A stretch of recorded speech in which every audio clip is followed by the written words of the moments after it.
तर नमस्कार मंडळी, आता आपण निघालेलो आहे आई महालक्ष्मीच्या दर्शनासाठी अंबाबाई कोल्हापूरमध्ये. तर अशा प्रकारे आपण केलेला आहे कोल्हापूरमध्ये एंट्री. आपण मस्त पार्किंगला वगैरे गाडी लावून घेतली, बघू शकता. कोल्हापूर महालक्ष्मी मंदिराचे आम्ही सगळे मस्तपैकी थांबलो होतो.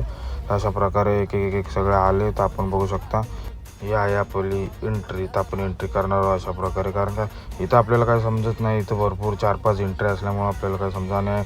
काम पण चालू होतं, मंदिराचं रेनोव्हेशनचं मस्त काम चालू होतं.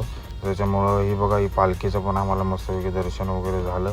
तर अशा प्रकारे बघू शकता मस्तपैकी मग काय मस्त ताट वगैरे घेतलं, मस्त ओटीचं ताट वगैरे बघू शकता. कलशाचं दर्शन वगैरे केलं. तर अशा प्रकारे बघितलं तर मस्त सगळं काम पूर्ण रेनोव्हेशनचं काम चालू होतं. सगळीकडं गर्दी तर भरपूरच होती, गर्दीचा काय विषयच नाही.